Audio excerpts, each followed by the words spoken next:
del departamento de Antioquia. Este tema nos lo va a dictar la doctora Dulcinea.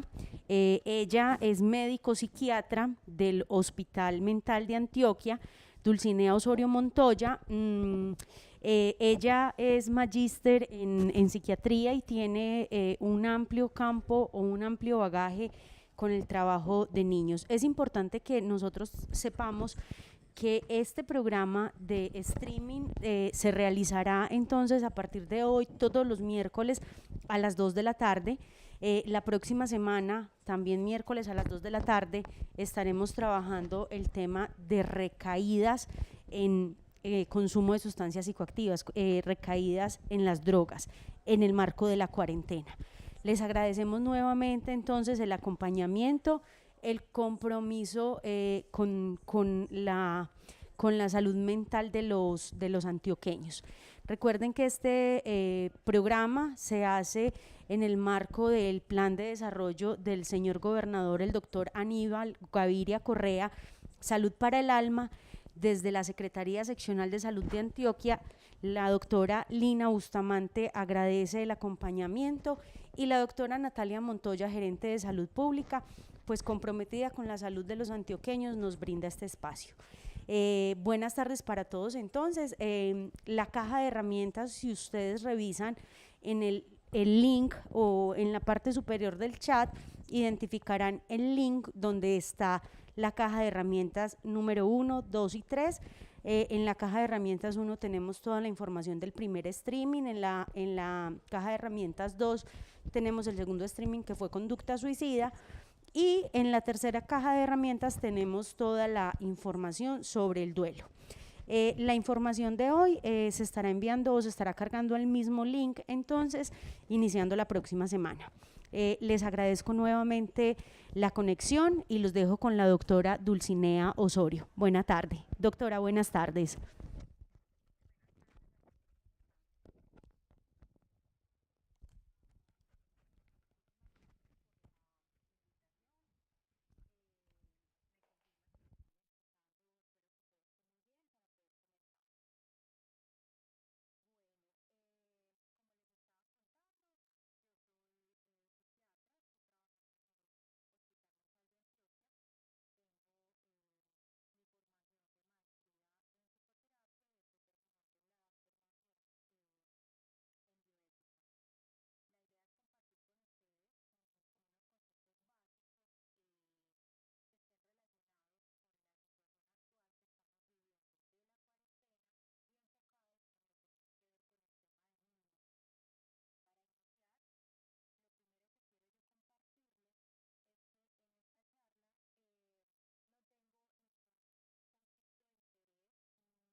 Preguntas que ustedes tengan, en la medida en que yo tenga pues como las respuestas para ellas, con el mayor de los gustos lo vamos a hacer.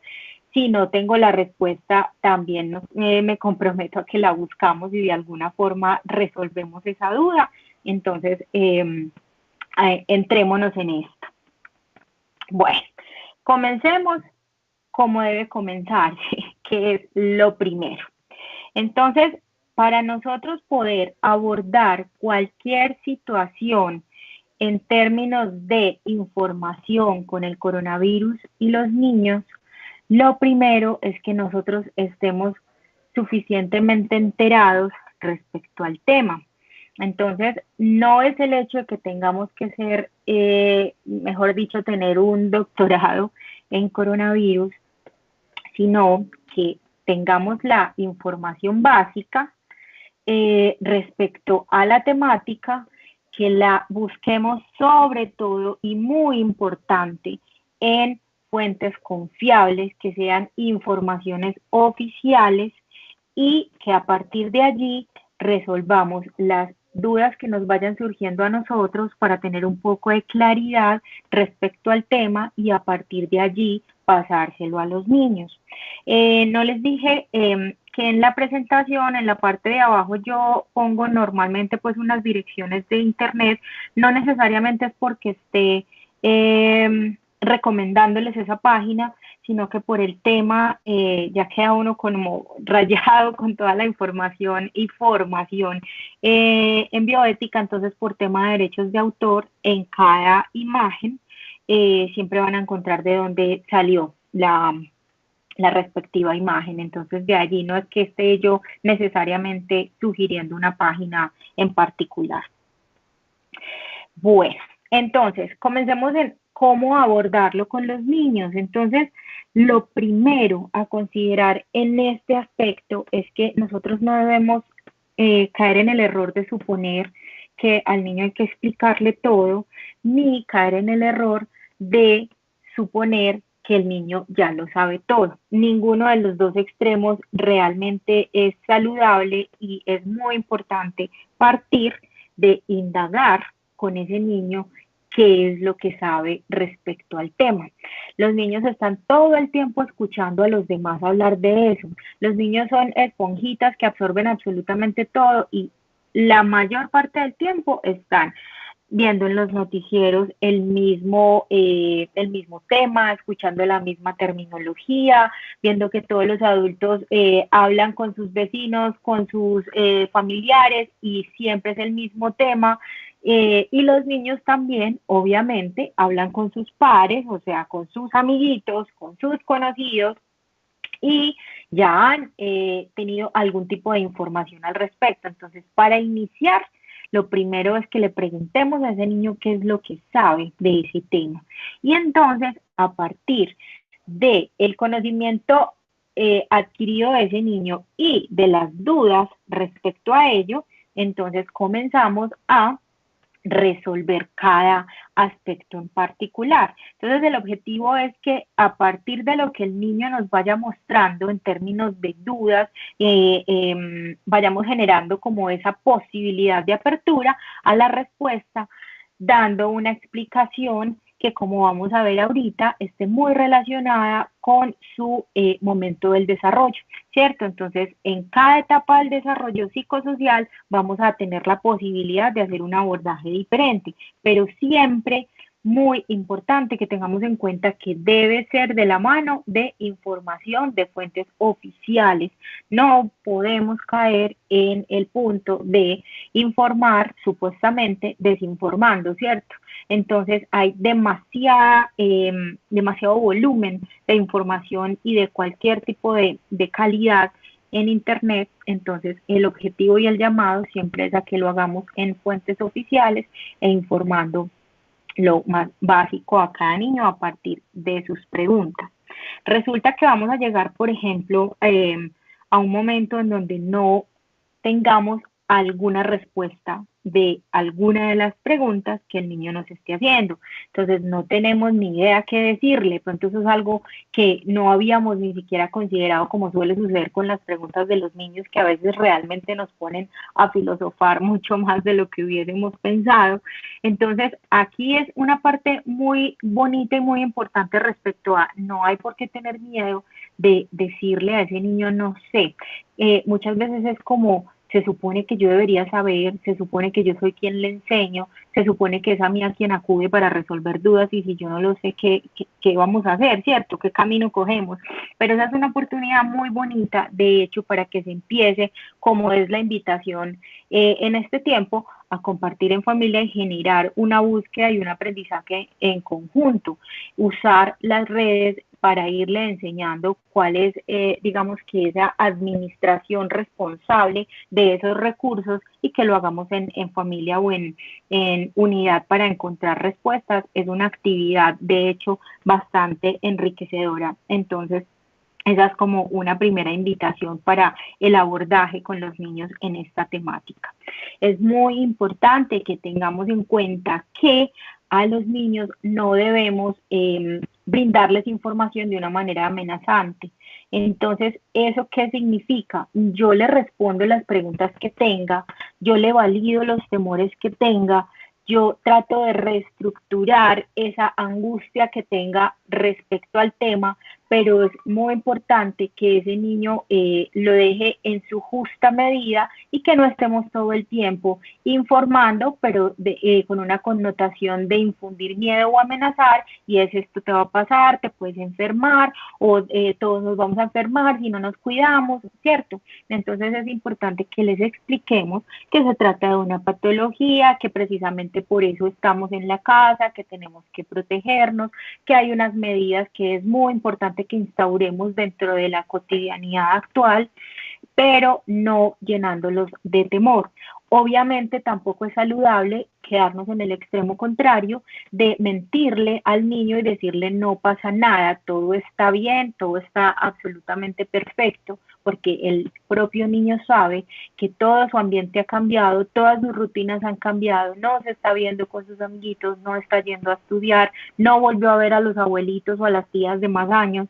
Entonces, teniendo en cuenta eso, el niño sabe que no todo está bien. Entonces, esa información en su justa medida es muy importante.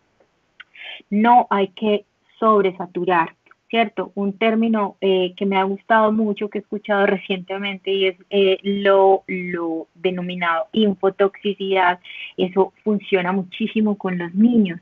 Entonces, si el niño está muy lleno de dudas, tratemos de responder las que podamos, busquemos en conjunto con ellos las que no tengamos, pero no permitamos que caiga en ese punto de una sobreinformación que lo lleve a un momento de ir desarrollando desde ya síntomas ansiosos que probablemente hubiesen podido evitarse, y de ahí la importancia y el llamado desde ya a que se tenga muy presente que el uso de la información, de las redes y de toda esta tecnología siempre debe ser supervisada y acompañada. Entonces, en este caso, se busca la respuesta, se muestra lo que se quiere responder o instruir, pero no nos sobresaturemos de información a nuestros niños, por favor.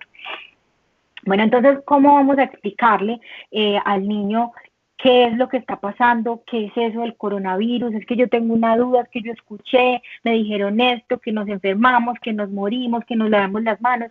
Entonces, es muy importante que partamos de que el concepto de enfermedad y de muerte se entiende de una manera ostensiblemente distinta dependiendo de la etapa del psicodesarrollo de cada niño. Entonces no podemos pretender que vamos a resolver esas dudas de una forma generalizada. En este sentido, es muy importante que yo les haga una corta revisión al respecto de que ese concepto de enfermedad y muerte, que van muy ligados, lo tengamos en cuenta dependiendo de la edad para que los asesoremos como debe ser. De una vez pues les recomiendo esta película que es hermosa al que no la haya visto. Entonces acá le pregunta al niño al papá que si la muerte existe, ¿cierto? Pero entonces fíjense esta respuesta que le dice que es para los otros.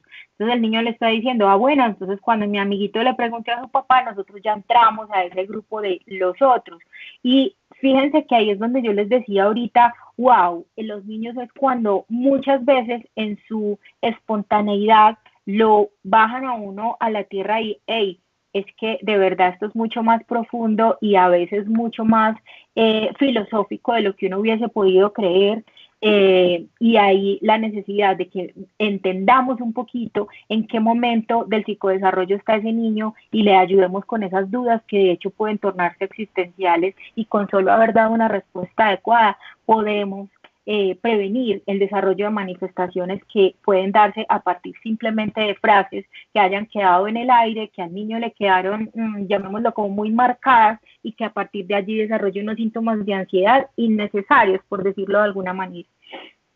Entonces vamos a ver esto. En los niños menores de 2 años, básicamente el concepto de enfermedad o de muerte, pues claramente no se va a percibir. Simplemente ese niño mm, entiende de la presencia de algunas personas con las cuales, por supuesto, que empieza a generar unos apegos y se empieza a generar una relación filial. Entonces, en ese sentido, simplemente lo que se hace es como ese momento de percibir que esa persona no está. Entonces, esa ausencia puede generar, por supuesto, cambios emocionales que en su momento se darán netamente en cambios comportamentales. Allí realmente no hay nada más que explicar o considerar al respecto.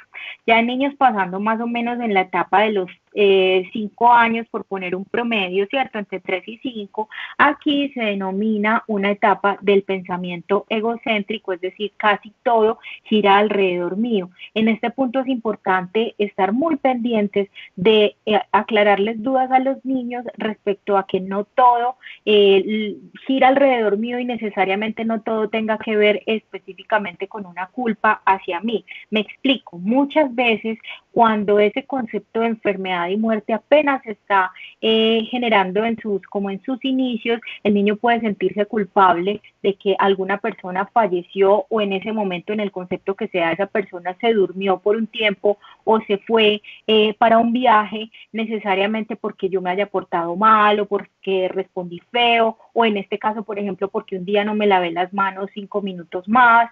Entonces, en ese sentido es importante que en esta etapa le ayudemos al niño a desculpabilizar porque ese pensamiento egocéntrico puede llevarlo a ese punto y desarrollar en su momento sintomatología del orden ansioso o a futuro síntomas depresivos. Entonces eso es importante considerarlo. Aquí en esta etapa la muerte todavía tiene un concepto de irreversibilidad. Entonces el niño piensa que esa persona se durmió, pero que después, en un tiempo, en unas semanas, en un día, se puede despertar y vuelve, o que de verdad literal se fue para un viaje, cuando siempre le decimos se fue para el cielo, entonces se imagina que se fue al cielo, subió en un avión o lo que sea y que después vuelve.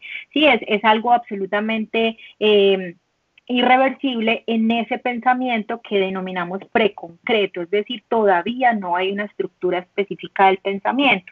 Ya más o menos entre los 6 y los 7 años, cuando llegamos a una etapa de un concepto de lo que se denomina un pensamiento ya más concreto, que empieza ya a estructurarse, entonces el concepto de irreversibilidad aparece, ya se sabe que la muerte es definitiva.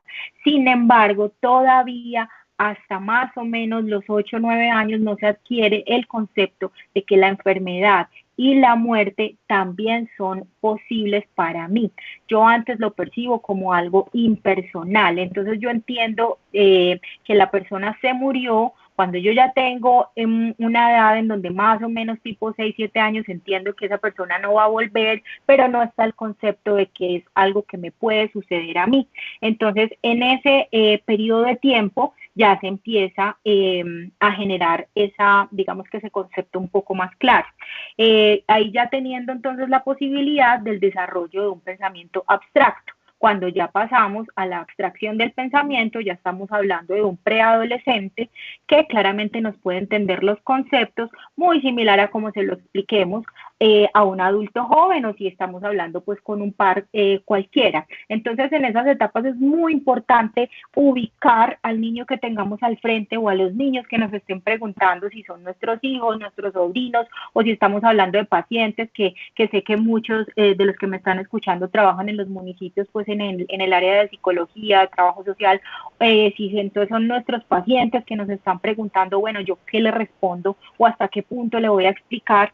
Y también si estamos hablando de docentes en donde, hey, profe, mire, yo tengo esta duda, yo no sé qué es esto, cómo así que una enfermedad, cómo así que se muere, cómo así que les da una gripa, es cierto. Entonces, ubiquemos en qué etapa del psicodesarrollo está para que primero no los confundamos con conceptos que no nos van a entender, con conceptos que los van a llenar de más dudas, o para que no les demos una respuesta demasiado escueta, ¿sí? A veces requieren una información un poco más detallada y compleja, pero eso nos va a requerir como tener un poquito de bases respecto a que en qué edad está qué nos va a entender y hasta dónde le vamos a explicar, ¿correcto?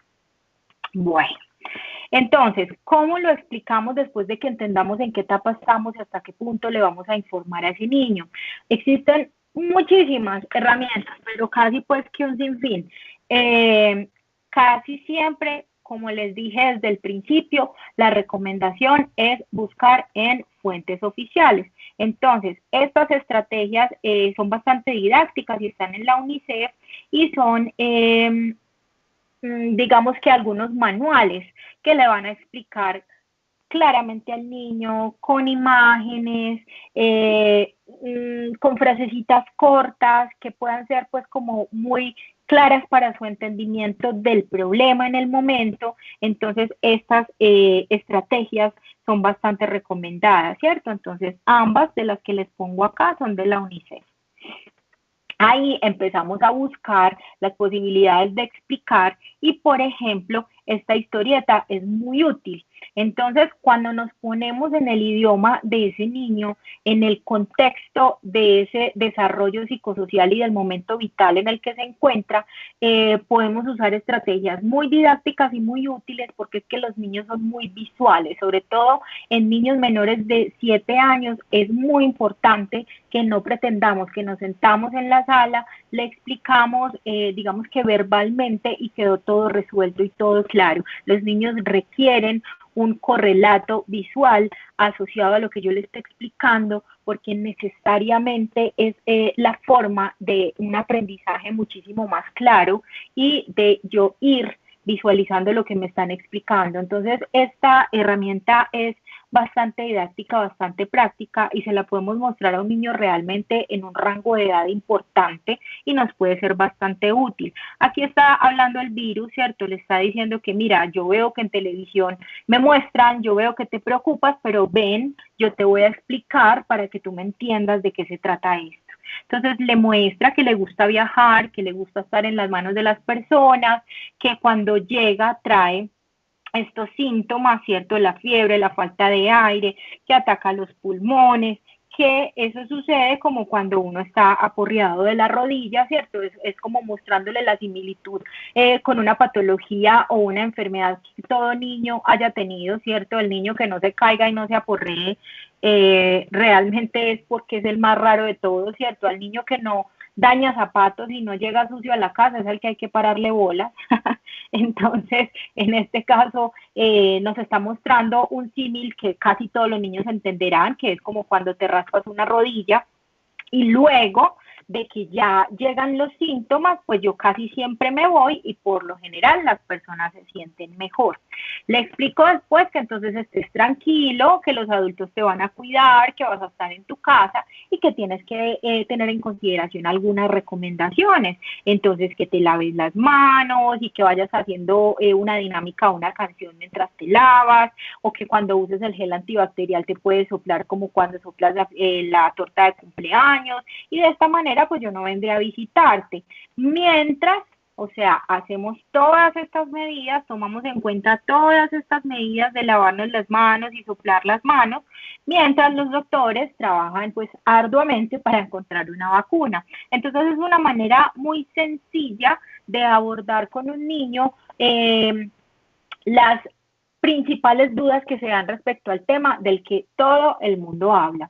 Entonces aquí, en todo lo que tenga que ver con explicaciones, siempre papás, profes, psicólogos, amigos, tíos, familiares, todos, enseñar al niño las estrategias de autocuidado va a ser un aprendizaje para toda la vida, porque es que es desde ya mostrarle que en este caso es supremamente protagónico cuidarnos desde algo tan sencillo como lavarse las manos, pero esto desde acá nos está dando el mensaje de lo que significan las estrategias de autocuidado para la salud y para el futuro. Entonces aquí le vamos a hacer énfasis básicamente en lo que tenga que ver con las manos y con el tapabocas, ¿cierto? Pero ese aprendizaje realmente va a quedar guardado muchísimo más profundo. Entonces, que el niño tenga claro por qué es que tiene que ponerse esa cosa tan incómoda en la cara, que el niño tenga claro por qué es que tiene que lavarse las manos, por qué es que le tengo que estar yo echando cada ratico alcohol, ¿cierto? Pues el gel antibacterial, que no es como tenga, póngase esto y no llore y no diga, sino que todo tenga una explicación. Eso es muy importante. Bueno, entonces para ir separando los espacios, yo les quiero mostrar unas obras que me parecieron muy lindas. Es de una artista rusa y ella pues es amante de los gatos como yo. Y puso pues entonces a su gato en la mayoría de las obras famosas. Aquí vemos entonces esta pues que todos conocemos. Pasemos entonces a la segunda parte y es el tema de ansiedad en niños. Entonces, este aspecto, como la mayoría de la sintomatología psiquiátrica o en salud mental en niños, es un universo aparte. Las manifestaciones clínicas de ansiedad o, por ejemplo, de depresión u otro tipo de psicopatología en niños es bastante diferente en lo que uno consideraría, por ejemplo, en un trastorno de ansiedad en el adulto. Entonces, por eso es importante tener una claridad de las posibilidades de ir yo viendo cuáles son esos síntomas que me puedan estar sugiriendo que ese niño pueda tener o esté desarrollando unos síntomas de ansiedad y yo probablemente no me había dado cuenta.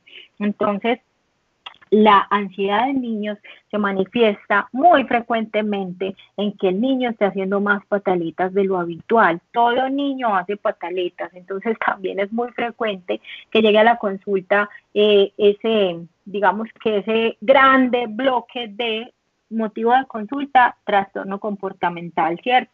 Entonces los trastornos comportamentales realmente se abordan desde una mirada muy amplia porque pueden ser simplemente la punta del iceberg. Un niño casi siempre todo lo manifiesta a nivel comportamental. Entonces la etiología o el origen de unas manifestaciones comportamentales en los niños pueden ser desde que esté manifestándose un trastorno depresivo de la conducta, ¿cierto? Que tenga síntomas del orden depresivo, que tenga síntomas o manifestaciones de ansiedad, como les voy a contar, que sea un niño que esté con otras manifestaciones emocionales respecto a posible víctima, no sé, de matoneo, del famoso bullying, de algún tipo de abuso, de situaciones de disfunción familiar, y lo único que le veamos sea la alteración de la conducta o que ya estemos pues frente al espectro como tal de manifestaciones opositoras y desafiantes, que ya pues son como diagnósticos aparte, que en este caso pues no vienen al tema, pero es para mostrarles que ese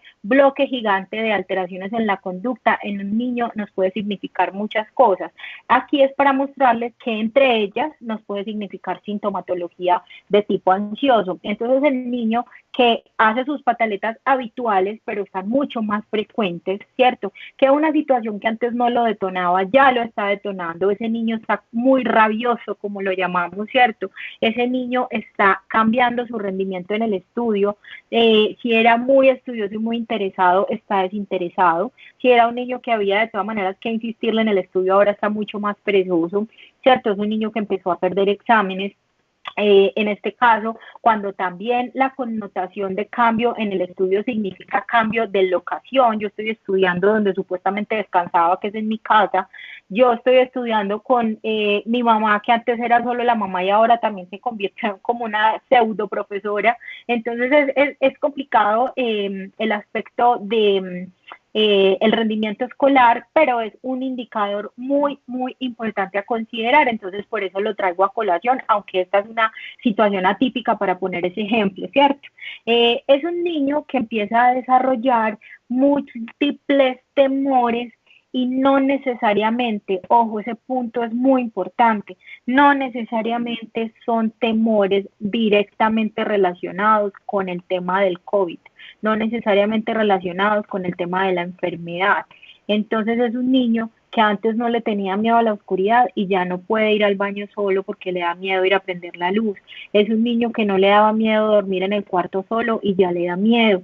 Es un niño que no le tenía miedo a los perros y de un momento a otro le tiene miedo a los perros. Entonces son temores que se empiezan a desarrollar a veces con otra temática. Es un niño que era más sociable y ahorita está con síntomas fóbicos a nivel social, muy temeroso, muy aislado, un niño que pueda estar muchísimo más tímido.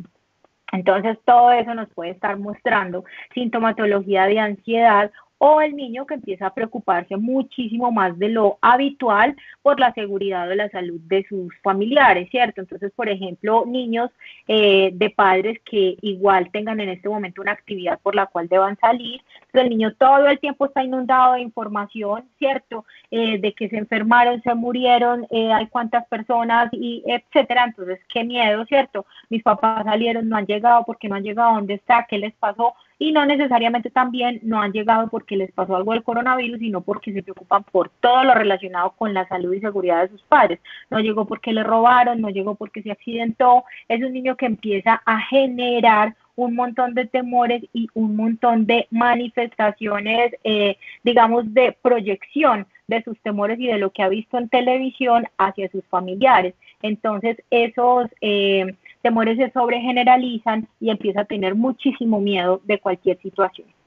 Es un niño que puede desarrollar también dentro de sus pataletas o de su angustia una sintomatología también del orden ansioso, porque la ansiedad y la depresión realmente están muy ligadas, casi siempre son como hermanitas, una hermana mayor y una menor, y evidentemente pueden estar muy ligadas también porque en el sentido neurofisiológico tienen que ver con la misma sustancia a nivel cerebral, entonces están muy relacionadas y el niño puede estar de pronto con unos síntomas más evidentes en el estado de ánimo y no necesariamente tan nervioso. Uno lo ve más triste que nervioso, pero puede ser el mismo origen, ¿cierto? La misma etiología de lo que estamos viendo en este caso. Y una parte súper importante, las manifestaciones psicosomáticas. La ansiedad en niños es casi siempre, independiente de todo el resto de síntomas que les estoy mostrando, la ansiedad en niños es casi siempre evidenciada a nivel somático. El niño muestra los síntomas psiquiátricos a nivel comportamental y a nivel somático. Entonces es el niño que me duele la barriga, ¿cierto? Pero no es desde un contexto de manipulación, ¿cierto? Desde un contexto en términos médicos de lo que uno denomina facticio, es decir, yo como que me invento un síntoma para tener una ganancia secundaria, ¿cierto? En este caso, de pronto la compañía o la atención de mi familia, no, realmente son síntomas que el niño siente, que el niño tiene, que el niño se cree, porque como la mente no tiene voz, pues nos habla a través del cuerpo. Y en un niño que no tiene todas las herramientas de afrontamiento, que no tiene todas las herramientas para estructurar cognitivamente todo lo que en ese momento esté sintiendo a nivel emocional, pues entonces se manifiesta de forma corporal. Entonces es un niño con muy frecuentemente quejas somáticas, me duele el estómago, me duele la cabeza, es un niño que empieza a desarrollar gastritis. Entonces, todos esos malestares están muy relacionados también con las alteraciones emocionales en los niños y los cambios en los patrones biológicos. El niño que normalmente comía bastante y ahorita no quiere comer, está inapetente. Y el otro contexto es el niño que tenía, digamos que un patrón alimentario promedio, ¿cierto? Y que ahorita está presentando pues lo que todos conocemos como ansiedad por comer. Entonces es un niño literalmente muy ansioso y esa puede ser una de las manifestaciones, o que empezó a comer uña de un momento a otro, ¿cierto? Y es, digamos que dentro de los más típicos, pues como más fácil de evidenciar. El cambio en el patrón biológico del sueño también es muy frecuente. El niño, sobre todo, que empieza a desarrollar insomnio, casi siempre es insomnio de conciliación. Es el niño que se demora en poderse dormir y que normalmente no era esta una dificultad, ¿cierto? En su patrón biológico o en ese ciclo circadiano que manejaba. Todas estas pueden ser manifestaciones de ansiedad en un niño. también asociado a que los intereses habituales estén cambiando. Entonces era un niño que jugaba mucho y de pronto ya no le interesa tanto jugar, es un niño que socializaba mucho y está más apático y más aislado. Entonces es un contexto bastante amplio en términos de sintomatología, no necesariamente los papás o digamos que los terapeutas que muchas veces están en las instituciones o los docentes tengan que tener todas las herramientas para generar un diagnóstico, por supuesto que no, pero que por lo menos a partir del entendimiento de unos síntomas básicos se genere una luz de alarma de este niño está presentando algo que no me cuadra del todo, que no es normal y podamos prender una luz de alarma y activar una ruta para que ese niño pueda ser evaluado por lo general casi siempre de forma inicial a nivel de psicología y cuando el profesional en psicología desde su atención pues básica en la EPS lo considera pertinente, entonces lo deriva para atención en psiquiatría, para que nosotros evaluemos si es del caso o es necesario o se considera pertinente iniciar una intervención psicofarmacológica como pues estrategia terapéutica, ¿cierto?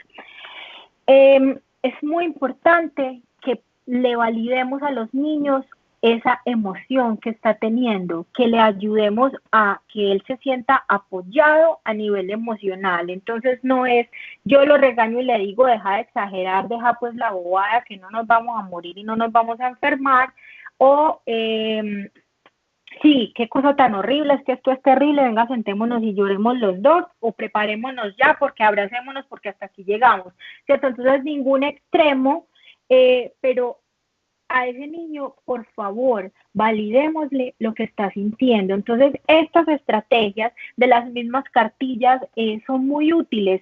Yo le puedo decir a ese niño, hoy o en general, ¿qué has escuchado sobre el coronavirus?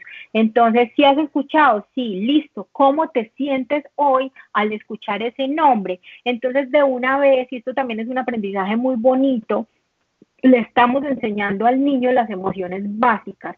El aprendizaje de mis propias emociones es una de las cosas más complejas que el ser humano puede tener. Entender yo qué es lo que siento y cuando ya esté más grande y tenga un pensamiento abstracto, tenga un pensamiento complejo, llevar ese entendimiento de mis emociones a palabras y a acciones suena muy fácil, pero es de las vainas más complicadas para hacer en la vida.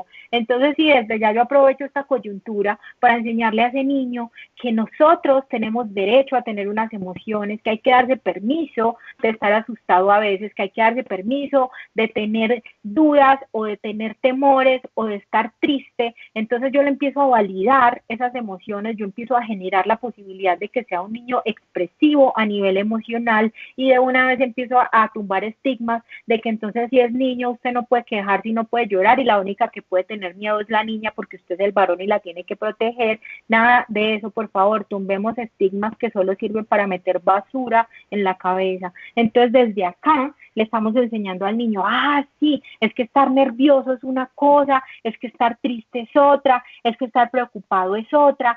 Desde ahí le podemos enseñar al niño que la ansiedad es una emoción fisiológica, que es el desarrollo de una manifestación emocional que todos los seres humanos tenemos y es el miedo. El miedo es una reacción que absolutamente todos los seres vivos tienen y que viene destinado desde las partes más profundas o más reptilianas de nuestro cerebro y entonces esto viene dado básicamente porque nosotros tenemos que reaccionar al temor, tenemos que reaccionar a situaciones que eventualmente sean peligrosas por la supervivencia, entonces esto viene desde nuestros antepasados, entonces el temor o el miedo o la reactividad es algo absolutamente fisiológico y que de hecho está dado para nuestra supervivencia. ¿Qué pasa con la ansiedad? La ansiedad es cuando ya ese miedo o ese temor, digamos que escala, ¿cierto? Un nivel mayor y pueden desarrollarse esas manifestaciones de un temor o un miedo muchísimo más intenso y muchísimo más sostenido y que no necesariamente tiene una razón en particular para estar. Entonces les voy a poner el ejemplo más clásico que uno le puede explicar a un niño. Tú ves una culebra y ¿qué pasa? Ah, sí, es que me da miedo y yo me hago a un lado. Es decir, yo estoy reaccionando ante algo que eventualmente puede ser peligroso para mí. Pero la ansiedad es que yo igual estoy asustado por esa culebra, pero esa culebra no está. ¿Sí? Entonces yo tengo ese temor, tengo esa sensación de angustia, estoy preocupado y en este caso, por ejemplo, esa culebra se llama coronavirus y eso me genera la posibilidad de llenarme de temores, llenarme de dudas y desarrollar manifestaciones del orden ansioso. Entonces, enseñarle al niño que existen posibilidades y que existen niveles de, digamos, de complejidad en las emociones es muy útil y es un aprendizaje de verdad para la vida. Entonces, empezarle a enseñar, ven, pongamos en la figurita cómo te estás sintiendo hoy, cuál es esa emoción que tienes hoy. Y cuando el niño la elija, por favor, validémosle esa emoción y por eso me encanta esta frase que diga, yo puedo entender que te estés sintiendo así, desde ahí se la estoy validando, ¿sí? Y le digo, le puedo ayudar también diciendo, yo también me sentiría así si tuviera las dudas que me estás diciendo en este momento, ven, resolvámoslas. Yo también me sentiría así si pensara que todos nos vamos a morir, ven, vamos a aclarar esta duda. Entonces es eso, bajar la intensidad de una emoción negativa que tenga ese niño a partir de reestructurarle ese pensamiento que tenga y cómo se lo reestructuro resolviendo dudas. Uno casi siempre se angustia porque está ante un desconocimiento o cuando ya está en un pensamiento pues complejo de la adultez porque está haciendo una interpretación inadecuada de esa realidad, porque sus mecanismos de asignar un significado a una vivencia están disfuncionales. Pero entonces es eso, yo le valido desde ya y le ayudo a resolver. Esa es una parte supremamente importante en el sentido del abordaje con el niño directamente en casa. Esto no tiene que ser una cosa generada digamos, en un consultorio. No, realmente es algo que podemos hacer en la casa y no tenemos que ser terapeutas para poder ayudarle desde ya al niño a desarrollar algo tan bonito como es el reconocimiento de sus emociones. El reconocimiento primero, perdón, y el segundo, la expresión de las emociones, mucho más importante aún. Bueno, ¿qué pasa? Yo le voy a enseñar al niño a que exprese sus emociones, ¿cierto? A que llegue a un punto de equilibrio, a que esté tranquilo, pero es que si yo como adulto no estoy en un momento de tranquilidad, si yo como adulto no tengo la posibilidad de un equilibrio en el sentido de estar con unas manifestaciones obvio de preocupación, el que diga que ante esta situación que estamos viviendo, ante la pandemia, en ningún momento se ha preocupado, está diciendo mentiras. Entonces, yo puedo estar en ese punto de preocupación, de expectativa, de temor que me genera la incertidumbre, porque a nadie le parece chévere la incertidumbre y es realmente lo que tenemos en este momento todos, no solo los colombianos, sino los seres humanos. Entonces, si yo no tengo esa posibilidad de encontrarme en un punto de, comillas, equilibrio o de estar un poco tranquilo, yo primero, mi responsabilidad es buscar ayuda para mí. Yo no puedo pretender que un niño esté tranquilo si en la casa todos los integrantes están intranquilos. ¿Cuál es el problema? Que casi siempre el síntoma que la familia lleva a consulta es el niño porque es el más reactivo, pero la que está enferma es toda la familia. Entonces casi siempre es como de, este niño está insoportable, este niño está pataletudo, este niño no deja de llorar o de gritar, pero uno va y mira y es un contexto familiar absolutamente disfuncional, es un contexto psicosocial absolutamente tóxico, es un contexto relacional en donde realmente hay confusiones en los patrones de crianza, hay ambivalencia en esas directrices. Entonces el niño es el síntoma, entonces el niño es como básicamente el que está en la mira, pero volvemos al mismo punto, es la punta del iceberg, de ahí para abajo hay millones de cosas, entonces yo tengo que asumir mi papel como adulto, yo tengo que asumir la responsabilidad de estar primero bien yo, y si yo no lo estoy, primero soy yo la que tengo que buscar ayuda y a partir de allí generar esa posibilidad de acompañamiento con el niño. Pero si aún así yo buscando la ayuda no tengo esa posibilidad de que ese niño esté mejor, entonces por favor busquemos las posibilidades de conseguir esa ayuda para el abordaje de ese niño. Entonces, empezar con intervención psicológica, ya llevarlo, si es del caso, a intervenciones de psiquiatría, pero entonces busquémosle esa ayuda si estamos viendo que esos síntomas que yo les expliqué hace rato están siendo muchísimo más de lo esperable, o que nosotros seamos los que no estemos de pronto tolerando eso. A veces las citas cuando nosotros vemos niños terminan siendo unas citas para los papás, ¿cierto? Esas citas de aspectos psicoeducativos, muchas veces en cuanto el niño sea más pequeño, realmente terminan siendo para los papás. Y eso realmente no es una, digamos que una cita perdida para el niño, porque a veces es como, venga, pero usted ni siquiera habló con el niño. Pero es que hay que empezar como iniciamos la charla de hoy, es por lo primero, ¿cierto? Entonces se va mirando. Bueno, llegamos a este otro punto. Aquí les traigo otra obra, es El nacimiento de Venus, que también me encantó. Y vamos a irnos entonces con el tercer punto, que es el que nos da como el título a la charla de hoy, es la cuarentena con los niños. El objetivo es que esta cuarentena no sea ninguno de estos dos extremos. Que los papás no tengan que estar colgados del techo, ¿cierto? Mejor dicho, como para coger el monte, porque así creo que está en la mayoría. Lo conversaba, de hecho, yo ahorita con mi familia, y es eso, muchos papás en este momento, mejor dicho, se van a ganar el cielo, van a ir derechito para el cielo cuando se mueran de tanto que han tenido que aguantar en este tiempo. Pero si lo miramos por el otro lado, también el muchachito se gana el cielo en el sentido de tolerar esta vaina tan loca, porque es muy difícil para un niño tener que estar en confinamiento. Entonces el objetivo no es que el niño esté muerto del tedio, pero tampoco el objetivo es que los papás estén para coger el monte. Me perdonan ahí pues como la paisada, pero la idea es hablarlo como debe ser, para que todos nos entendamos. Entonces, es el objetivo en este pequeño encuentro, como de dar unas recomendaciones para sobrellevar ese estrés del aislamiento social, y sobre todo cuando estamos haciendo labores combinadas, ¿cierto? Cuando tenemos que ser como las veces del trabajador, ¿sí? Nos tenemos que tener las intervenciones de teletrabajo en casa, pero estamos haciendo de una vez las veces de papá, que nunca se descansa de ser padre, y también las veces de docente o de acompañar, de generar ese acompañamiento, y entonces, mejor dicho, mejor dicho, quisiéramos tener como 40 brazos para que diera para todo, ¿cierto? Bueno, y ni que hablar de las labores propias o inherentes al hogar. Entonces, esto realmente se convierte en una vaina muy loca.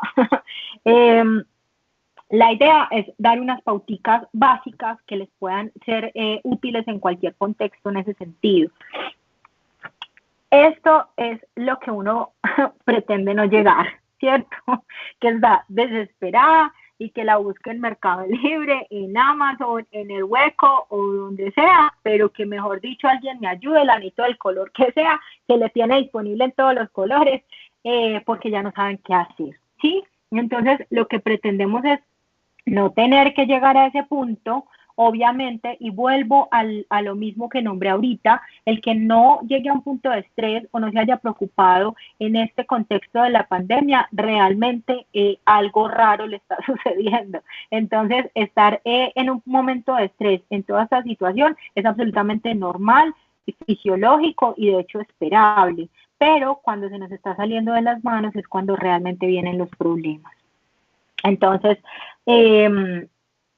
vamos a ver cómo organizamos para que este contexto no tenga que ser meter el niño en la tula, pero tampoco una imagen tan lúgubre como esta que estamos viendo. No es justo que un niño tan pequeño tenga que cargar con el peso del temor de todos, que todos hablan y cuchichean y a veces, ay no, es que ahí viene, no digamos nada más, y entonces está más lleno de dudas y de miedo. Es un niño que salía al parque y jugaba con sus amiguitos y ya no, todo su contexto cambió y fuera de eso está muerto de miedo y con un montón de cuidados y de lavados y una cosa en la cara que molesta y asfixia y realmente el resultado es un niño atemorizado y no sabemos si vaya a ser un niño atemorizado para todo en la vida, entonces no queremos que esta imagen sea así de lúgubre siempre, ¿cierto?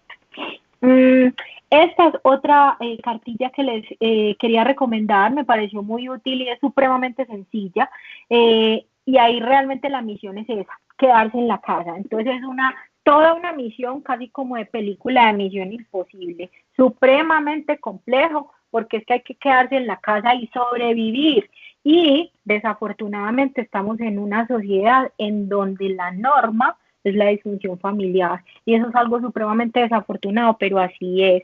Lo conversaba yo también hace poco y es que la mayoría de las personas van a la casa a dormir, ¿cierto? A nada más. Entonces estar en un momento del tiempo 24/7 con la familia y más en este caso que nos compete con niños es supremamente complejo. Entonces es una misión casi que de película de Misión Imposible, pues poniéndole la banda sonora en el fondo y todo.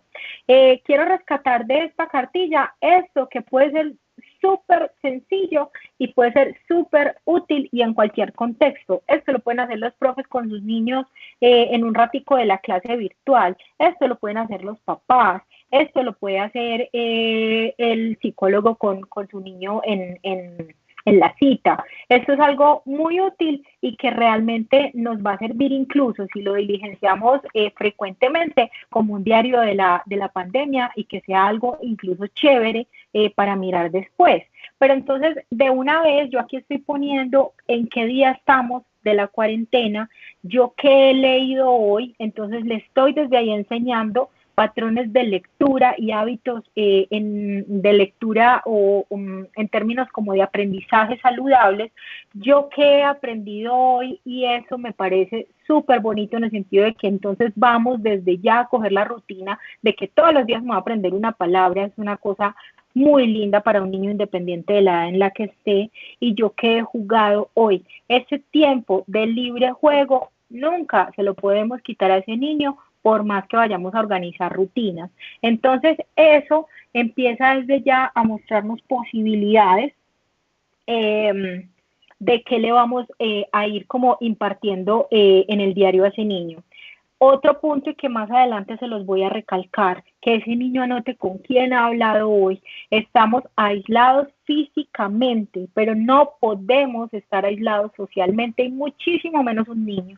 Entonces el niño tiene que, en la medida de todas las posibilidades, conservar esos contactos sociales. Entonces, ¿con quién he hablado hoy y de qué manera lo he hecho? Llamamos simplemente por teléfono, chateamos por WhatsApp, hicimos una videollamada, ¿cierto? Aquí podemos hacer un cambio de alguna responsabilidad en el hogar. Súper importante, si el niño no hacía nada, pues aprovechemos la cuarentena para que haga. Así sea que el día de hoy lave un vaso de plástico, lo que sea, pero que ese niño empiece a ser útil. Si en la casa tenemos plantas, que está el ejemplo de regado las plantas. Si en la casa tenemos mascotas, que ojalá tengan muchas, que ese niño empiece a generar una responsabilidad al respecto. Entonces, hoy le recogí el chichi, el popó, o lo saqué, o le limpié las paticas, ¿cierto? Alguna actividad que ese niño tenga en su responsabilidad. Hoy tendí la cama, ¿cierto? Hoy lavé mi ropa interior, cualquiera de esas, pero que vaya quedando anotada y que se genere como un hábito. Si ya se traía, felicitaciones, maravilloso. Si no, aprovechen y lo ponen. He escuchado música, listo, súper, que ponga cuál escuchó hoy, cuál le gustó. Y acá poner de una vez también a diario cómo me estoy sintiendo, es decir, desde ya le estoy enseñando, como les mostré ahorita, el reconocimiento de emociones y se lo estoy recalcando tanto que de alguna manera esto ya se automatice. Entonces, si yo se lo enseño de esa forma, ese niño me lo va aprendiendo y también es muy bonito cuando podamos en un tiempo mirarlo, uy, mira, al principio fue muy duro, casi siempre estabas triste, no, casi siempre estabas gritón, mira qué chévere todo lo que aprendimos. Entonces, esto también nos sirve para un análisis retrospectivo y un aprendizaje en conjunto con ese niño y poner el dibujo de hoy o la reflexión de hoy si no es un niño muy dibujante, ¿cierto? Entonces, ¿cuál es la reflexión de hoy? El dibujo de hoy, la imagen de hoy, si quiere hacer un recorte de alguna revista y pegarlo, ¿cierto? Pero que sea como ese momento de hoy. Me parece supremamente valioso esto tan sencillo, pero que se puede hacer todos los días y que de hecho pues nos entretiene al muchachito un rato, entonces también sirve. Bueno, aquí está la respuesta. Este robotcito nos tiene la respuesta a la cuarentena y los niños. ¿Cuál es la respuesta? Rutinas. ¿Cuál es la respuesta? Hábitos. Entonces, mucho nos ha costado que ese niño tenga unas rutinas establecidas hasta el día de hoy o hasta el día en que empezó la cuarentena. Ese niño se levantaba entre semana a tal hora, desayuna a tal hora, se va para la escuela a tal hora, recibe el desayuno, la lonchera a tal hora, vuelve a la casa a tal hora, descansa o hace una siesta hasta X hora, de ahí luego hace tareas, de ahí sale a jugar, a qué hora se tiene que lavar los dientes, eso, o sea, esas rutinas que tienen que ver o que están ligadas o inherentes a hábitos de la vida cotidiana y a hábitos saludables, en la medida de las posibilidades, por favor, no las cambiemos. No hay que ser obviamente estrictos y obsesivos en donde si el niño en condiciones regulares se levantaba a las 5 de la mañana o a las 4:30, que eso me parece una infamia, niños que los recoge el bus del colegio a las 6 de la mañana, eso es una cosa que ni siquiera amanecido, qué cosa tan terrible, pero bueno, ese no es el punto en este momento. Entonces se levantaba a las 4:30 de la mañana y entonces estando en la casa yo también lo voy a levantar a las 4:30 de la mañana, pues o sea, realmente es un poquito tirando a un contexto absurdo, pero que sea una levantada tempranito si es que el niño lo hacía todos los días para irse a estudiar. O sea, empecemos a conservar rutinas en la medida de las posibilidades sin ser exagerados y sin ser obsesivos. Ay, que como ya está en la casa, almuerza por ahí a las 4 de la tarde, desayuna al mediodía, no, eso no pasa nada. Hay días en que se sienta a hacer los talleres que le ponen virtuales por la mañana, otro día lo está haciendo por ahí a las 12 de la noche. Ojo, ese desorden se nos va a volver una pesadilla cuando la cotidianidad que antes teníamos regrese. Entonces, que tengamos un horario respetando la jornada escolar. Si el niño estudiaba en la tarde, sigue haciendo labores escolares en la tarde, o si lo hacía en la mañana, lo dejamos de esa manera. El niño, el horario que tenía para hacer las tareas, pues probablemente va a ser menos porque está haciendo talleres desde por la mañana, y ojalá sea así, porque hay colegios en donde los tienen clavadísimos y eso tampoco está bien. Es un niño que le cambió toda la rutina, es un niño que está encerrado, es un niño que ve a los papás o a la familia pelear, es un niño que no se volvió a ver con sus amiguitos y aparte de eso está lleno de tareas. Y quieren fuera de eso que se porte bien, por favor. O sea, es una vaina absurda, es que un niño no es un adulto chiquito, ¿sí? Entonces no tiene por qué tener todas las responsabilidades ni todas las capacidades en términos cognitivos y en términos adaptativos para aguantar tanta presión. Entonces, lo ideal, espero yo, que no vaya a tener tantísimas tareas, ¿cierto? Vayámonos a ese contexto ideal. Entonces, respetemos esos horarios, tengamos unos momentos en donde idealmente podamos compartir un juego con ellos, es decir, un momento en donde haya actividades lúdicas en conjunto, pero es muy importante que le enseñemos a ese niño que aunque estemos en la casa, no estamos 24/7 disponibles para ellos, porque nosotros también en casa tenemos el trabajo, los que tienen pues su teletrabajo, o el trabajo que es bien trabajoso de lo que implica simplemente el hecho de mantener una casa, ¿sí? De mantenerla en el sentido de limpieza, de mantenerla en el sentido de alimentación. Entonces yo también tengo mi espacio y estoy ocupada y también tengo derecho como padre de familia a tener mi espacio para relajarme, para leerme un libro, para verme un programa de televisión. Entonces yo tengo que tener esa posibilidad de explicarle a ese niño que esos espacios se tienen que respetar para mí y para él. ¿Cuál es el espacio para él? Independiente del horario que pongamos, independiente de la estructura que tengamos de esa rutina, el espacio de juego libre o de improvisación tiene que existir. Yo le tengo que brindar a ese niño la posibilidad de que está un momento, digamos, de libertad en que haga lo que quiera. Lo que quiera no es ponerse a la casa de Ruana y ponernos a todos levantados del piso con ganas de coger el monte, sino que puede jugar específicamente a cualquiera de las cosas que le plazcan, ¿cierto? Bueno, eso por otro lado. Y ya que haya un momento del día en donde tengamos pues como que hacer uso de nuestra creatividad para saber cómo diablos vamos a entretener a los niños, porque es muy complicado debido a que es difícil que permanezcan en una misma actividad y sobre todo cuando estamos hablando de niños con condiciones especiales. Por ejemplo, un niño con déficit de atención e hiperactividad sí que es un reto, eso sí que casi es misión quedarse en casa, literal imposible, porque yo puedo inventarme 1000 actividades, pero ese niño en 2 segundos se me va a aburrir.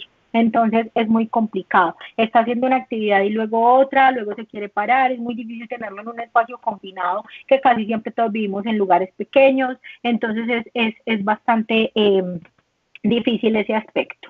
Bueno, pero recordemos por favor, rutinas. El acompañamiento a nivel escolar. No se les olvide esto. Este es el momento de acompañar al niño. El papá no tiene que ser el profesor. Un papá no estudió para ser profe, ni nació aprendido, ni el manual de ser papá incluye ser docente. ¿Sí? Entonces, el papá no tiene que ser docente, así como, y aprovecho para dar este comercial, el docente no tiene que ser papá. Existen muchos casos de papás que llevan a los niños, les entregan en el colegio, aquí le dejo a este muchachito, organícelo usted, o que nos lo llevan a nosotros a consulta, aquí le traigo el problema, organícelo usted. Entonces, cada uno lo que le compete. El papá tiene que ser papá. El papá no es terapeuta, el papá no es docente, el papá acompaña, el papá supervisa.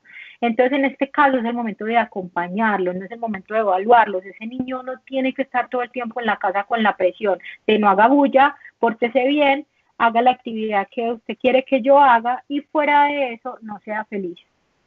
Entonces, la idea es generar ese acompañamiento para que ese niño, digamos que sepa que nos tiene, ¿cierto? Sepa que cuenta con ese apoyo, pero que ese niño entienda que a lo que vino es a ser feliz. Entonces yo no lo estoy evaluando todo el tiempo. Sobre todo, y aquí aprovecho, es para la parte como del ejemplo académico, pero en términos generales ese es como el mensaje que les quiero dar, ¿cierto?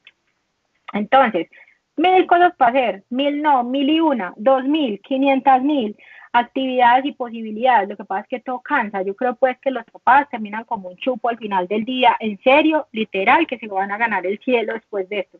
1000 posibilidades de actividades para hacer en espacio de cuarentena con los niños. Vuelvo y digo, en el contexto de rutinas, ¿cierto? Entonces pusimos todos los ejemplos. De tener unos horarios y después, cuando ya tenemos el espacio para un poquito pues de esparcimiento y de ocio, entonces busquemos opciones chéveres para compartir. Les pongo esta página, obviamente es muy saturada, era simplemente para que ustedes la puedan buscar porque es bien chévere, nos trae 70 posibilidades de actividades para hacer con los niños. Es que uno con los niños se puede poner a hacer recetas sencillas y supervisadas, recitales en la casa, circuitos de buscar, aprender canciones, actividades artísticas, pintar, bailar, disfrazarse, coser, tejer, o sea, es que pueden ser millones de cosas, todas necesitan tiempo, todas necesitan paciencia, todas necesitan dedicación y por ende todas cansan. Entonces, simplemente son ejemplos. Entonces, esta diapositiva tan saturada era solo para mostrarles como estas ideitas que pueden eventualmente ser útiles. Vamos a un punto álgido, un punto importantísimo, y lo nombré desde antes. El niño por ningún motivo puede estar aislado a nivel social, es decir, el niño tiene que entender que necesitamos un aislamiento físico, que tenemos que tener un espacio digamos, de respeto con las otras personas y no nos podemos acercar, pero eso no significa que el niño sienta esto, no solo como un aislamiento social, sino como un aislamiento emocional. No se trata de eso.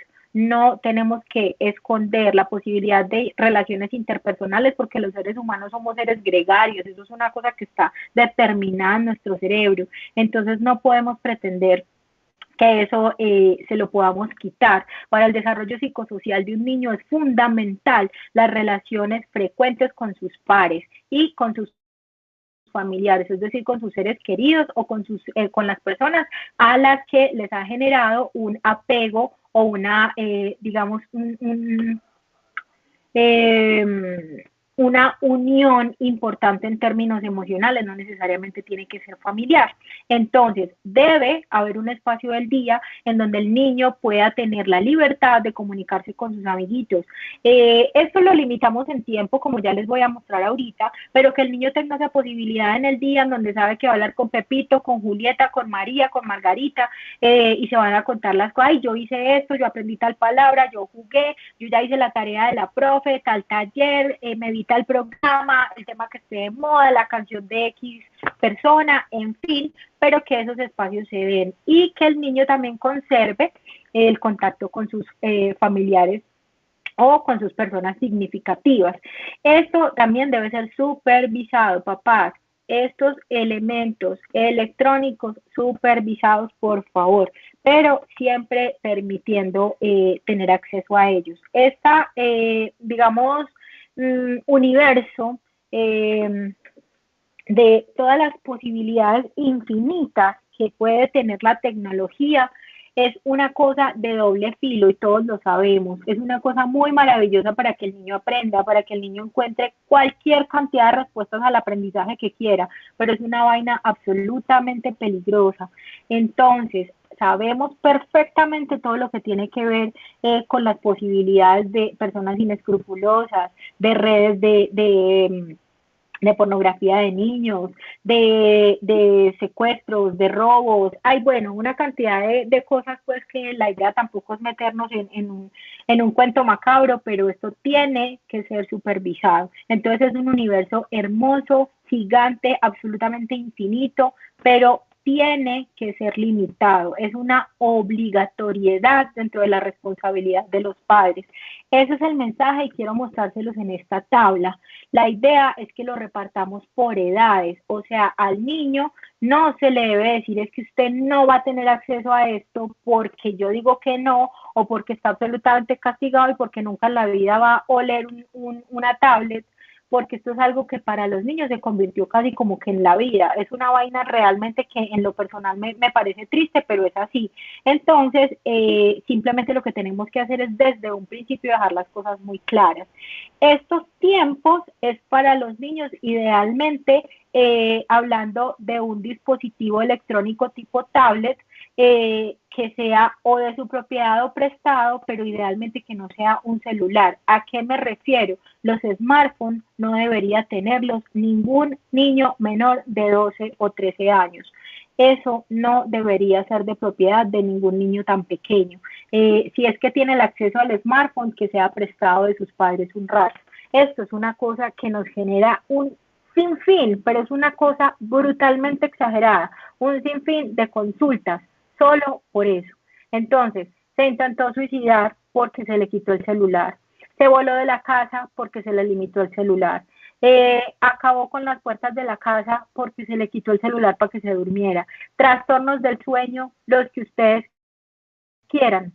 Y realmente no son trastornos del sueño, sino que son pautas inadecuadas en higiene del sueño, porque tiene la tablet todo el tiempo, porque tiene el celular todo el tiempo. Entonces, esta es la sugerencia.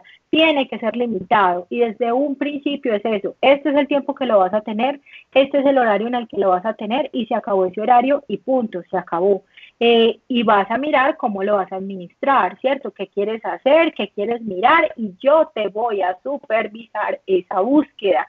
Papás, para niños menores de 14 años, incluso la ley los apoya, que ustedes pueden acceder a mirar el contenido de lo que ellos estén buscando.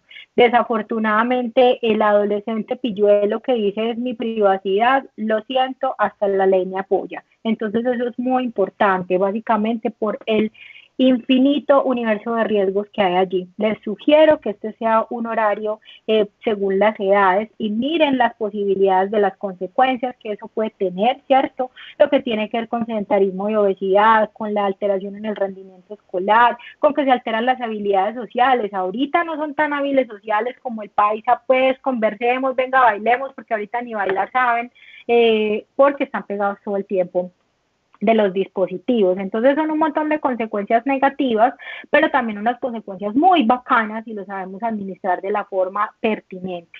Entonces esa es la invitación, que dentro de esas rutinas que les dije que era la clave para el manejo en este tiempo, esas rutinas incluyan continuar la rutina o el hábito que se tenía con los dispositivos electrónicos. Y si no lo tenían previamente, por favor, de por Dios bendito, aprovechen y los ponen de una vez.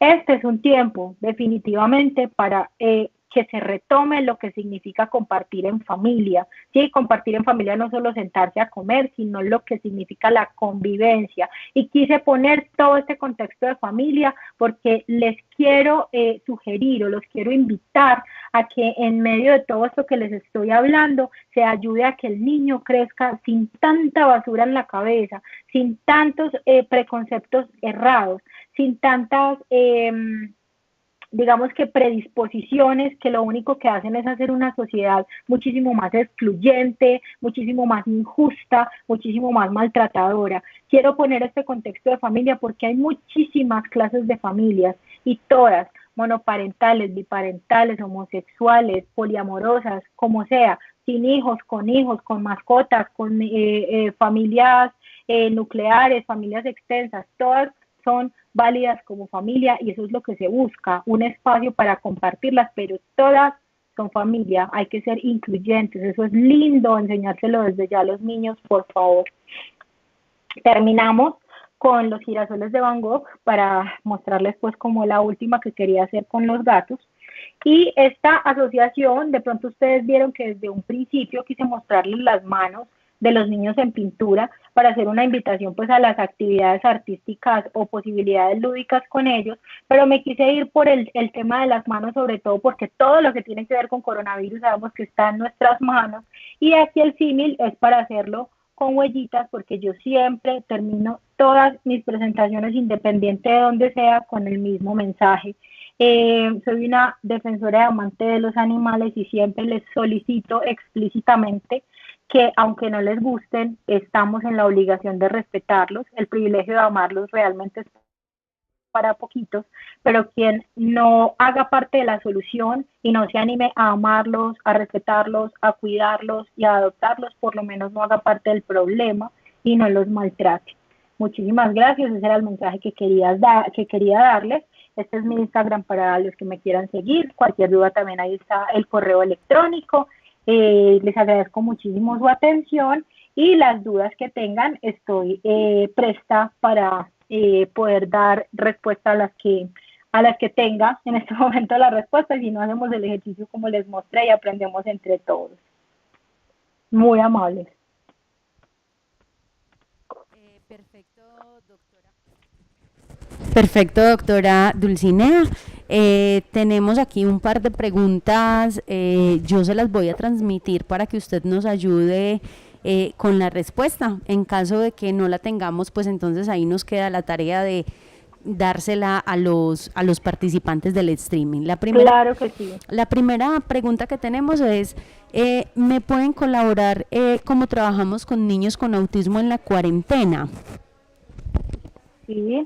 Es una pregunta muy, muy compleja y muy válida, y de hecho hay varias capacitaciones en YouTube al respecto, y es una situación muchísimo más compleja en el sentido que la definición per se de un niño con trastorno del espectro autista está dado en que es un niño con gustos y con llamémoslo como con visualizaciones muy específicas, y cuando ese niño se le cambia su rutina, El solo hecho, por ejemplo, de cambiar un portarretratos de lugar a otro puede ser un disparador o un detonante para una crisis. Ahora hablemos de que es todo un contexto rutinario el que ha cambiado y por definición ese niño definitivamente está en crisis. De hecho, en las consultas que estamos haciendo en todo este tiempo, pues donde la mayoría de los pacientes que yo veo en el hospital mental son niños, es la principal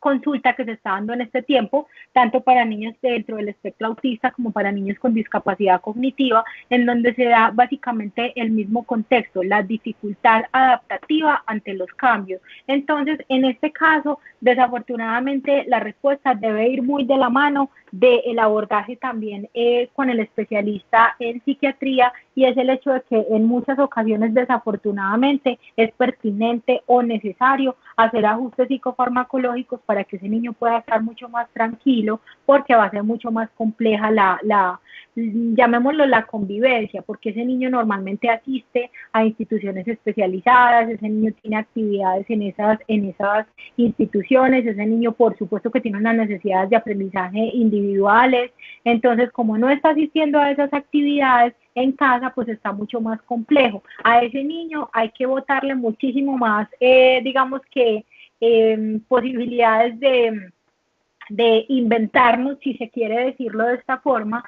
actividades, pero es muy ligado dentro de los intereses limitados que están descritos para un niño con trastornos del espectro autista. No podemos pretender entretenerlos con lo que para nosotros sea entretenido, porque a ese niño solo le va a llamar la atención aspectos muy limitados y ciertas cosas, ciertas texturas, ciertos colores, ciertos olores, y cuando le mostramos algo que no le gusta, que no es de su agrado, puede incluso reaccionar de forma violenta. Entonces, por eso es que es muy necesario mantener a ese niño un poquito más tranquilo en términos farmacológicos para que en casa no se vaya a convertir en algo muy complejo, porque no hay manera de que ese niño pueda asistir a sus actividades habituales en las instituciones especializadas en las que estaba. Entonces, básicamente contención, acompañamiento y medicación. Desafortunadamente a veces toca. No sé si con eso haya quedado resuelta la pregunta, y si no me lo hacen saber, por favor. Doctora, sí, nos quedó súper claro. La siguiente pregunta que tenemos es, ¿qué actividades se pueden realizar con los niños con dificultades de atención?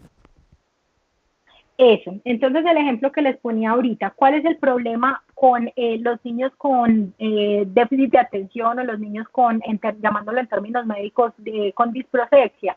Que la capacidad de focalización de la atención es muy limitada y que digamos que la dificultad en el sentido de poder quedarme en un solo estímulo es bastante importante. Entonces esa limitación me mete a mí en un terreno muchísimo más complejo para el abordaje de actividades, porque yo tengo que tener mucha más imaginación y tengo que tener digamos que un menú de actividades mucho más amplio, porque el niño va a querer cambiar de actividad mucho más rápido. El niño tiene, digamos que, un momento de llamémoslo como estar ilusionado con la actividad, con una latencia mucho más limitada que un niño que no tenga ese déficit de atención. Entonces, aquí el punto está en, primero, todo muy ligado al gusto y todo muy ligado a lo que a ese niño le genere motivación. Entonces, muchas veces los papás cuando van a la consulta dicen, es que yo no entiendo el niño por qué no se concentra en la escuela, pero sí se concentra para jugar Xbox, y lo juega absolutamente espectacular y no le gana a nadie.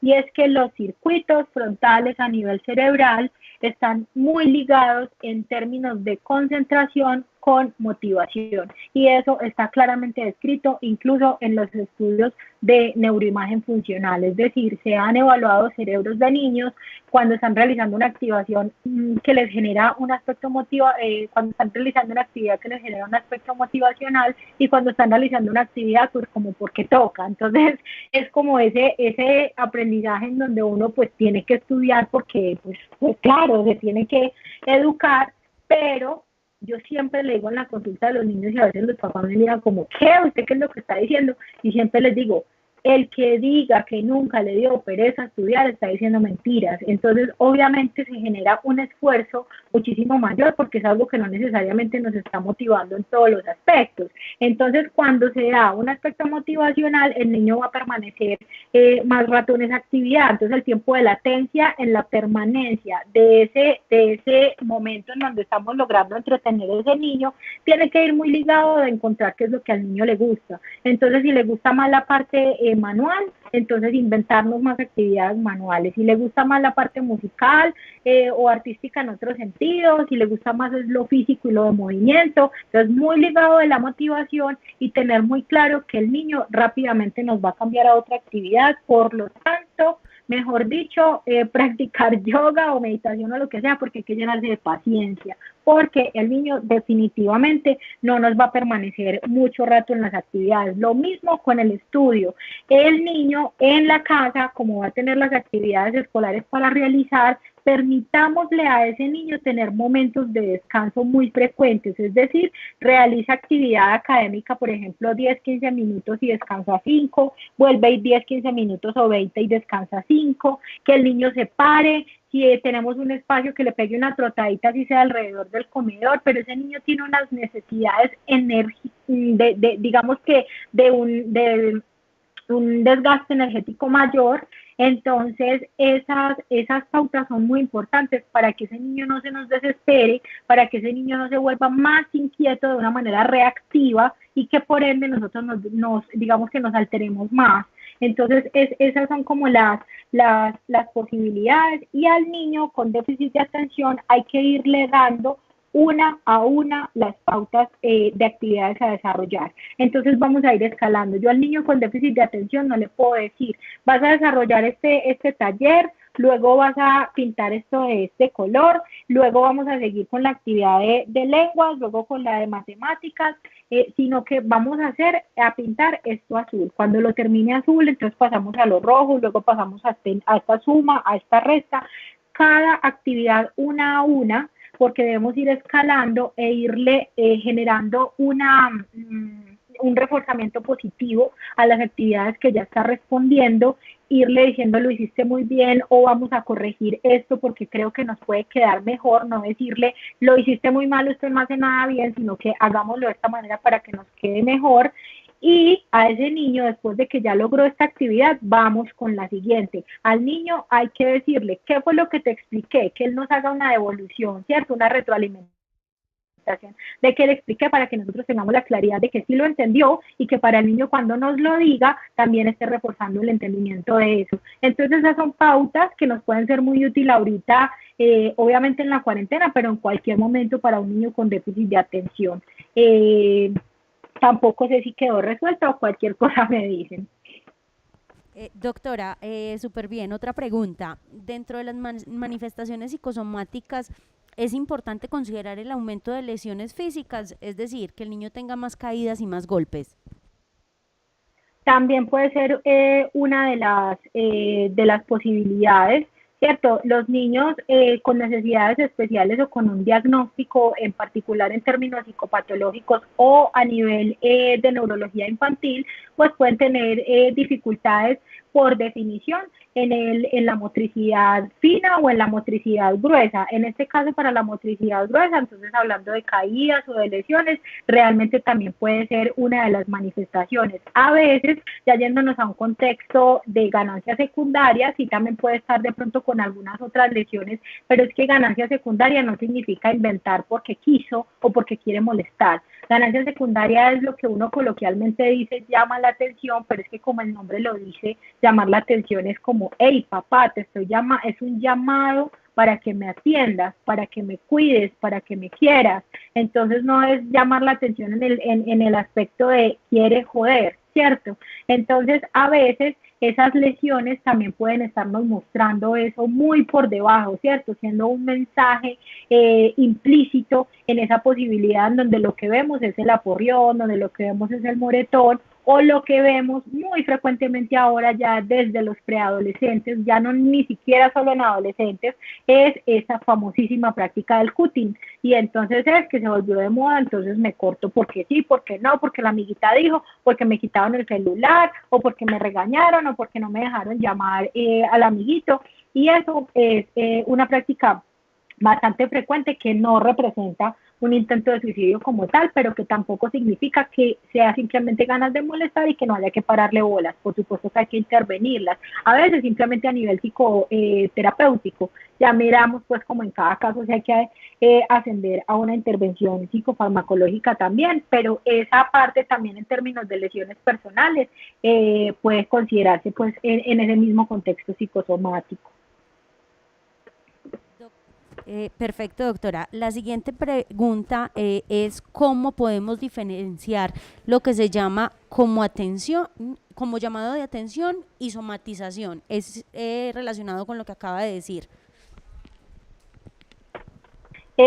Lo que pasa es que es muy complejo, realmente a veces ni para los profesionales es fácil en el sentido de uno decir de entrada o ser como tan atrevido de decir esto es una simulación, esto no, pues digamos que este niño no tiene nada o esta persona no tiene nada, todo hay que evaluarlo y mirarlo muy con pinzas, ¿cierto? Pero llegamos al mismo punto y yo siempre insisto mucho en eso y es que llamar la atención también es estar mal, porque si yo necesito llamarte a ti para que por favor me pares bolas, es porque yo no estoy sintiendo que tú me estés dando suficiente lo que nosotros denominamos en términos terapéuticos suficiente holding, ¿sí? Suficiente capacidad de contenerme a nivel emocional, suficiente atención, suficiente acompañamiento. Entonces a veces se llama muy deportivamente, se usa este término muy deportivamente de llamar la atención y realmente ahí es que yo estoy clamando por la atención que siento que no me estás dando. Entonces, eso yo siempre hago como llamado a que se entienda realmente también como una solicitud de un auxilio, pero lo que pasa es que es una solicitud con una conducta desadaptativa, pero el resultado de ese llamado es digamos que casi siempre el mismo, y es que necesito una atención, casi siempre de mi ser querido, pero a veces esa atención también se tiene que derivar a una atención especializada, que es cuando ya llegan pues como a nuestro consultorio. Entonces que haya que diferenciarlo específicamente es complicado y de todas maneras, aunque lleguemos al punto o a la determinación o a la conclusión atrevida o apresurada de que es por llamar coloquialmente la atención, de todas maneras hay que mirar y evaluar para uno decir sí, aquí hay un contexto psicopatológico o no, simplemente es una reacción desadaptativa y ya. Eso es como lo que tendría para decirle. Eh, doctora Dulcinea, y la última pregunta es cómo podemos ayudar a manejar la ansiedad y cómo acompañar a los niños ansiosos en la cuarentena.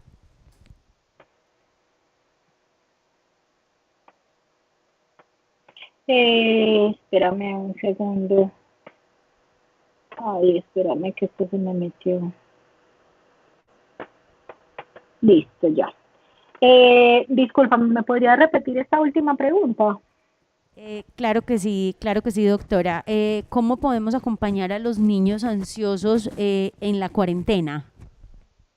Listo, entonces el acompañamiento, como les dije ahorita en la charla, tiene que ser primero desde un contexto de que yo me evalúe y sepa si yo estoy bien a nivel emocional o si yo también tengo esos síntomas, porque a veces simplemente lo que el niño muestra es lo que yo le estoy desde ya, llamémoslo como inculcando. La mayoría de los niños con manifestaciones de ansiedad tienen, digamos que una posibilidad de desarrollarlas por una etiología doble, o por una posibilidad doble de tener síntomas de ansiedad, por un contexto hereditario, ¿cierto? Lo que tenga que ver con la connotación heredofamiliar, pero también por un aprendizaje vicario, es decir, por el aprendizaje que yo obtengo a partir de mis figuras de apoyo o de mis figuras representativas a nivel emocional. Entonces, muchas veces, si no es por decir que casi siempre, el niño con ansiedad está viendo en sus padres o en sus figuras de apego unas manifestaciones de ansiedad. Entonces, el primer paso para el acompañamiento en un niño con síntomas de ansiedad, si es que yo estoy determinando que las tenga,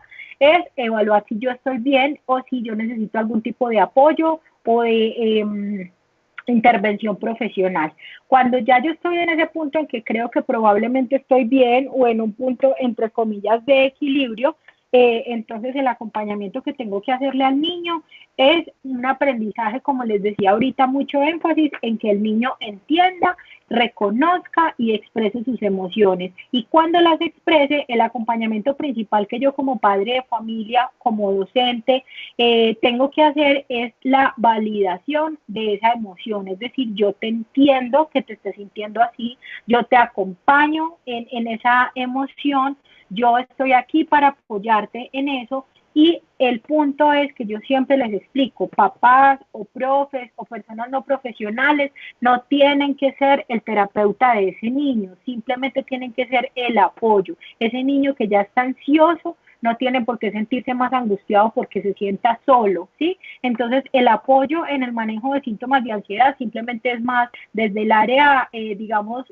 parental o desde el área de intervención escolar, es más simplemente de un acompañamiento, ¿sí? De un acompañamiento, de un apoyo, de una ayuda en ese sentido. Y cuando ya vemos que esto se está desbordando, que los síntomas están yendo mucho más allá, entonces es simplemente buscar la ayuda, ¿cierto? Pedir en la EPS la posibilidad de una cita con psicología o con médico general para que el médico derive a psicología o a psiquiatría, o a veces pues digamos que por las demoras en la consecución de las citas mira la posibilidad de intervención, pues sí se tiene la opción a nivel particular, ¿cierto? Pero el apoyo con niños, siendo muy estricta en la respuesta a la pregunta explícita, es un apoyo de acompañamiento, nada más, de validar esa emoción y de decirle te acompaño y te entiendo, pero quiero ayudarte a resolver las dudas por las cuales estás ansioso para que te baje de una vez la angustia, ¿sí? Si tienes mucho miedo por esto, vamos a buscar la respuesta a ese temor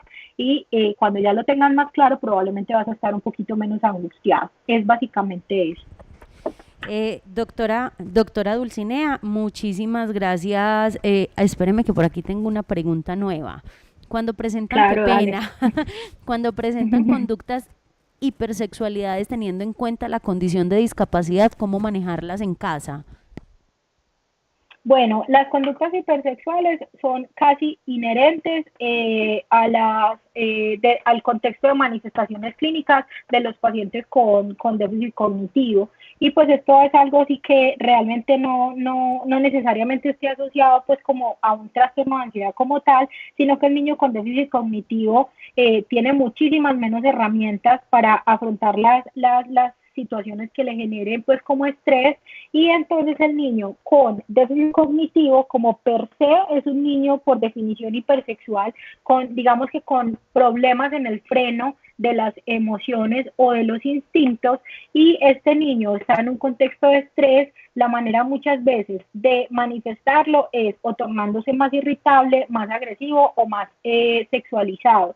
En ese sentido, es muy importante cuando el déficit cognitivo no es muy avanzado y que el niño pueda hacer una distinción entre el bien y el mal, una distinción básica, rudimentaria, pero una distinción en qué está bien y qué está mal, explicarle muy bien qué no se debe hacer en ese sentido, pero no es el hecho de explicarle para que el niño lo inhiba de manera absoluta, porque yo siempre les explico, estamos hablando de seres humanos, el ser humano tiene necesidades, el ser humano tiene instintos, y entonces lo que hay que hacer es psicoeducarlos respecto a dónde lo puede hacer y en qué contextos. Enseñarle, tú tienes esa necesidad, tú tienes que conocer tu cuerpo, pero entonces lo vas a hacer en un lugar tú solo, en la habitación, en el baño, no hay que mostrarle a nadie, porque esas conductas hipersexuales casi siempre se manifiestan con las demás personas, con conductas de exhibicionismo. Entonces es enseñar eso en el que se puede, cuando hay elementos cognitivos que lo hagan entender. Y en el resto, cuando ya la discapacidad cognitiva es más avanzada, no hay posibilidad como de generar un diálogo básico y concreto, Entonces, muchas veces hay que hacer uso también de las intervenciones psicofarmacológicas en conjunto con las intervenciones terapéuticas de un modulamiento comportamental desde el área de psicología, ¿cierto? Una intervención en la conducta, y nosotros desde el área de psiquiatría tenemos la posibilidad pues de apoyo farmacológico que puede impactar en la disminución de la libido, ¿cierto? Entonces, para que ese niño esté menos sexualizado y pueda de pronto ser un poquito menos difícil el manejo en casa o en sociedad de esas conductas sexualizadas, que justamente en este tiempo de estrés probablemente puedan estar aumentadas. Perfecto, doctora Dulcinea, le agradecemos muchísimo su acompañamiento el día de hoy. La información fue supremamente clara. Los participantes del streaming agradecen su compañía, su acompañamiento, su presentación y la información que nos dio hoy. Esperamos tenerla nuevamente con nosotros. Por aquí nos estaban pidiendo un tema de adolescentes en cuarentena, entonces yo creería que podemos molestarla nuevamente.